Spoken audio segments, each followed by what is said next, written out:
Welcome to another edition of Chilling with Zone and Company. I'm your host, Zone. As per usual, I mentioned book club a few weeks ago, and yeah, this is Zone's version of the book club. And during this book club, I'm going to be talking about books that I've gone through, whether it's reading them or through Audible, which to me is like still better than actually physically reading them yourself. But we're gonna be walking down that lane and talking about them. Uh, it was very interesting to find out that I had some authors in my family. I have an aunt that has two books out that she published. One is a cursive style writing book, and I cannot remember what the other one is. But it is an educational book, I'm assuming, because she's very talented when it comes to writing books. The other one is a coloring book. I do have her cursive writing book, which is very nostalgic to see cursive style writing in a book for the youth to learn, um, because they don't really teach it in school like I did growing up. Well, not like I did, but like how they did back in the day. I think I started learning first, second grade cursive. I don't think my kids are learning it at school, and I've been like trying to teach them at home slowly. So seeing it in a book was pretty cool and exciting. And I've seen them in other, learning books that you can buy like at the stores, for your kids. They have them, but it's one of those things that are kind of rarely taught off rip, in my opinion. Um, in current age of schooling. Then I have an uncle who also is an author in his own right. If you guess, if I say, he has published a book independently on Prime, Amazon Prime, Amazon, called The Misfit.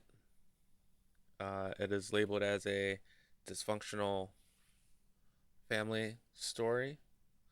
Apparently, he has additional parts coming out. I have not read the book personally, um, but from the reviews, it's supposed to depict his mindset of how he envisioned things throughout his life. Kind of like a memoir per se. I don't know if it's all true or if he whatever he's done with the story. Um, but it's supposed to be an inspirational story. A lot of people have resonated with his story that have read it, felt inspired and changed. So I make no judgment of any books until I go through them myself. So hopefully I can go through it. It's 136 pages if I'm not mistaken. Um, I do have a cousin who picked up his book, so you know we'll find out soon enough. Um, we also have um, I've thought about writing my own books, but since I'm severely dyslexic, we all know that's not going to happen anytime soon. And I mean, I hope that one day I find someone that I can trust to work with that is a writer because that is something I would love to do. Put my stamp on a novel with my creative mindset. So I'm hoping that I can do that one day. Only time will tell, and I'm hoping time will be sooner than later. uh, but I'm also hoping that one day I will have the opportunity to work with an author and help bring their story to life. That's something I've always talked about wanting to do, and I'm hoping that I can make that happen one day.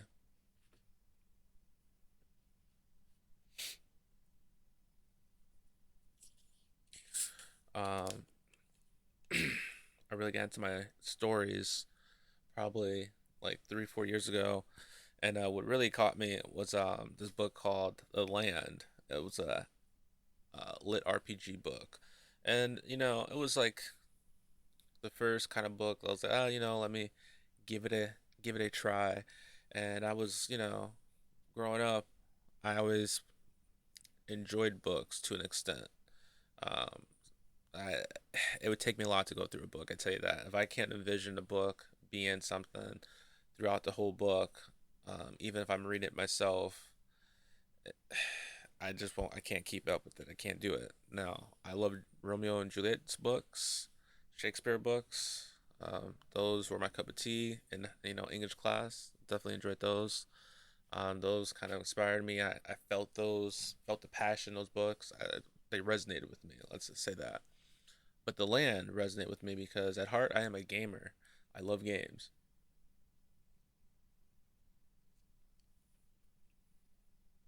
and that completely resonated with me.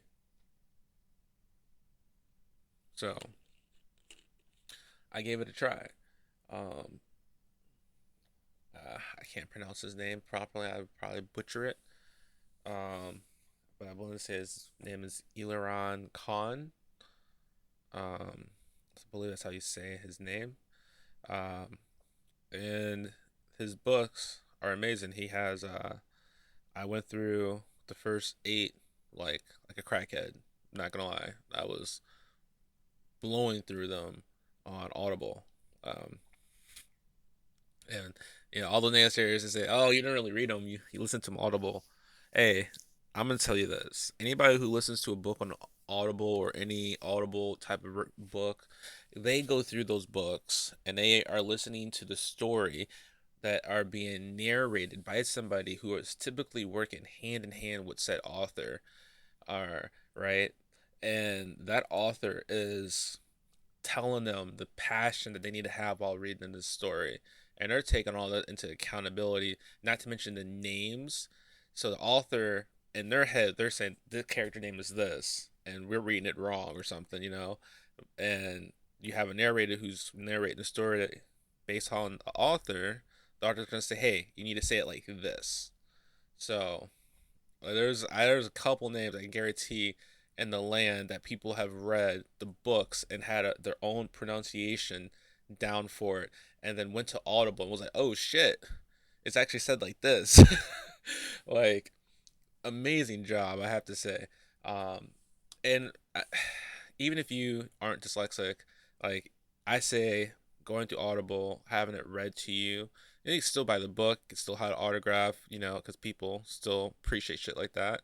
Um, but Audible, being able to listen to the book without having to try to read it and then trying to visualize it at the same time, believe it or not, that takes a lot of mind power, a lot more energy than is necessarily needed. So being able to have the book read and all I can just do is focus on and visualizing the story itself, to me, I think that's a win, um, hands down. But book club is going to be very fun, very interesting. I'm looking forward to book club. I'm looking forward to hopefully having my uncle on and I guess talk about his story and his side of things. And me being me, I'll listen because I'm a non-judgmental person for the most part. So I will listen. But I also do know of stuff I went through, so hopefully I can actually verify some of the stuff he put in the story myself. So that will be interesting. Um, and hopefully I can actually start writing my own story. I really would love to do that. Um, I just need to sit down and take that time and figure it out at some point. So book club is gonna be interesting, and then we got Valentine's Day coming up. Like that's gonna be a segment. I think we're gonna roll that one over until after Valentine's and talk about stuff and expectations and you know what we're gonna that's what we're gonna do. We're gonna roll that back past and maybe talk about some other things. And in between then the Super Bowl will happen, so it's gonna be an interesting, I guess, time to be on a pod, right? book club. Hopefully, we'll have the crew here. I don't. They probably won't partake in the book club. We never know. Might find someone who's a connoisseur and wants to learn about some books I'm going through. The book currently that I am waiting on right now to come out. It is called. Let me go through my list real quick. It is called The End of Insanity Part One. Um, and I've went through all these books. I think there's six right now standing out. The author is Kamikaze Potato, and he has a series called An Outcast in Another World, and I'm on book six, part one. I don't know how many books are planning to do, but the story, I I can't get enough. And if I'm not mistaken, it's about every like 6 months or a year and a half, give or take, that we get a book on Audible from how he's writing. Because the narrators have their own schedule on birth of the books, and depending on the author, if a book's already out or waiting to be published or tweaked, so you're kind of just like waiting on things. But this book is going to drop um, February 4th, which is going to be amazing. I'm probably going to blow right through that book and want to talk all about it. But hopefully, not give any spoilers because you guys definitely need to go check out these books. So I am looking forward to that book to come out. And there's another one that's part of another series called The Storm King, and I will get into that. I can just dive in forever about these stories. But back to the land. So the land really got me into it. The author's style of writing was amazing. Great author, great personality. He posts things lately on Facebook where he has like live where he talks to like his his readers and or listeners, and he talks to them, lets them know, give them updates about the story. Now he started this land series and he got to like eight, and then COVID happened, so all this stuff happened. He had to, you know, his health, life, things come first, so that's understandable. Um, but he also had another book that came out that was called God's Eye, or God's Eye. Yeah, God's Eye. Let me make sure. Let me double check again. But another book came out that he was working on, and I didn't really follow him too much then, um, so I wasn't tracking that. He was planning on making this into like a universe um, thing, and I was like, oh shit! When I found out, I was like, damn, that's gonna be dope. Um, this is gonna cut over to this. Like, okay, yeah, and it's called God's Eye. God's Eye Awakening, a Leviathan world novel by Alaron Khan. Um, yeah, read that book. Um, love that one as well. And then he had another one called Alpha that came out recently. And this is all before, you know, talks of his other book coming out, um, which is called supposed to be Mayhem for the Land, Book Nine, and how Book Eight kind of ended, and how I would like to have things happen. I know it will never happen, but a man can sit and wonder and pray, right? So in Book Nine, it ended with his familiar waking up. I'm drawing name blanks right now on the names, but his familiar was waking up from being like in a coma and was like, Master or Richter, like waking up. And I would like the dragon to be able to turn into like a humanoid. And it'd be actually weird if, like, because, he has dragon descent abilities that they, like, kind of bond and create, like, this new species type thing. Weird, you know, going weird because it'd still be funny in the story if you follow the story and how his magic works. Um, it would be very, very interesting tying into the universe, I think. But I don't know his end game But I would tell you, if I ever got the money to do a production program, I would be hitting him up and seeing what I could do to make it like reality. I would definitely myself invest in that. But that's not the only story I would invest in. There's plenty of stories I've gone through. Another story I went through that I think would be a great show, um, or even movie series, um, would be The Accidental Traveler. And it went into like a trilogy, and then it went in a fast forward years, and then there was The Accidental Captain, which involved his daughter, and there was another, trilogy, and then that one ended. But and if they ever came back and wrote another one and did another trilogy, that would be great. But those stories were amazing, and those themselves need to be adapted into something.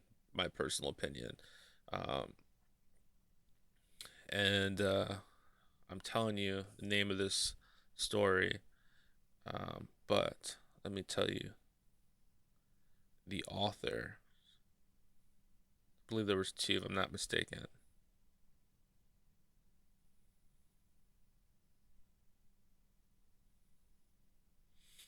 Do Travelers. Yeah, by C.J. Davis and Jamie Davis. Um, I absolutely love the stories myself. I'm probably actually gonna go back and listen to them again. To be honest, now I'm thinking about it.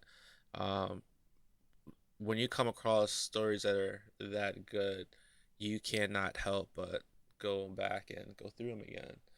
Sometimes you just get drawn to them, and sometimes it's a narrator. Like The Land for me would really got me into my books that I've gone through probably like almost 400 at this point.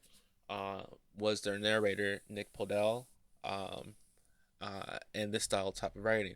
But then Nick Podell also has done other books with other authors that I've listened to, and they're amazing. There's something about the way he narrates that just captivates me.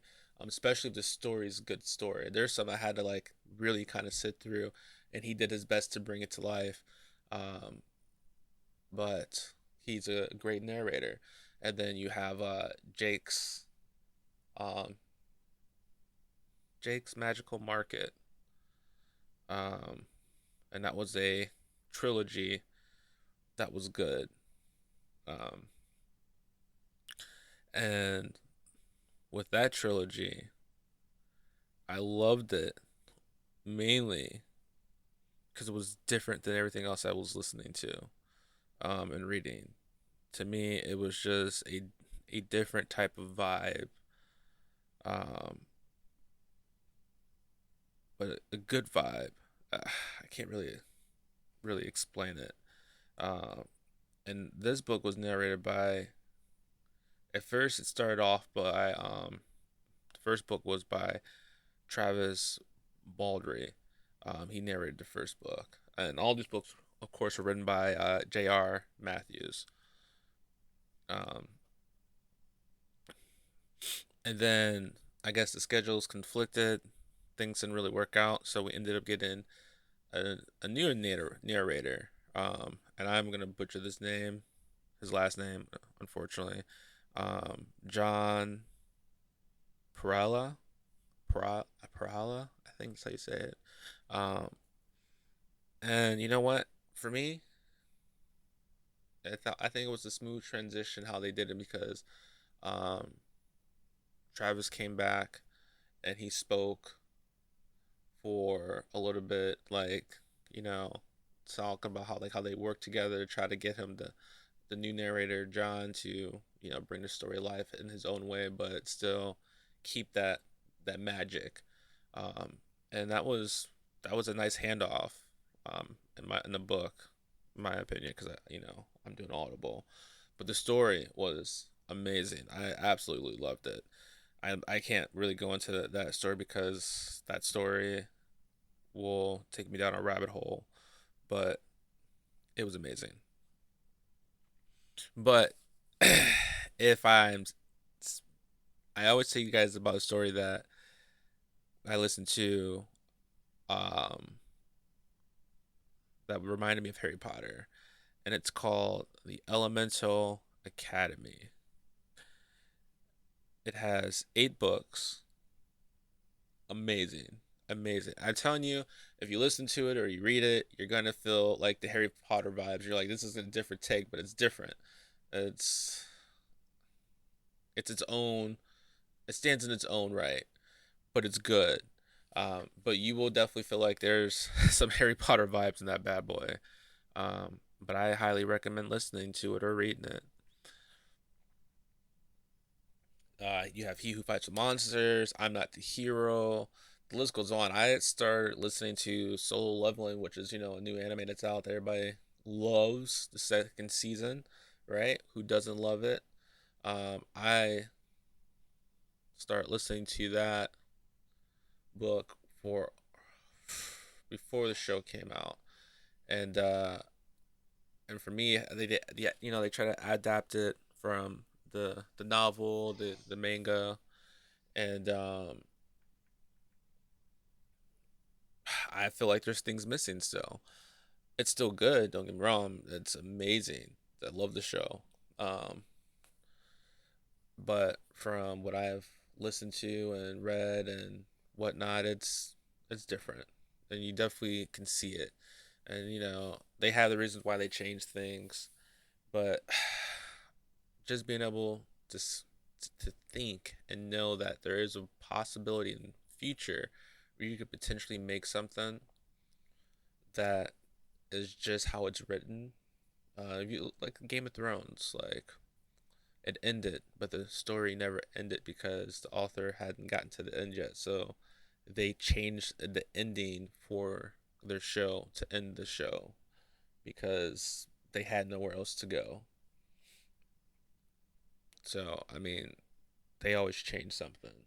That's the power that they have to do um, when they adapt it. There's rarely times where things stay very true to the original. The ones that do, I think they do very well for themselves. Um, it's when they stray, it costs a lot more money to stay very true to it because there's a lot of stuff you got to add into it. But I think at the end of the day, it'd be worth it, especially if it was a good story. But that is gonna cut it for the book club introduction. It was just gonna be a short episode this week to let you guys know that we're starting this book club. And if you guys want to link up and talk about other businesses that you guys are interested in, remember we also have our business entrepreneur segment as well. So you reach out to us by email and set something up, and we will set up a chill spot to talk about your company and some other interesting topics. And we're going to be talking about Valentine's Day, definitely after Valentine's Day. And next week, we'll see if I have anybody on the show. If not, we'll just chop it up again. Till next time.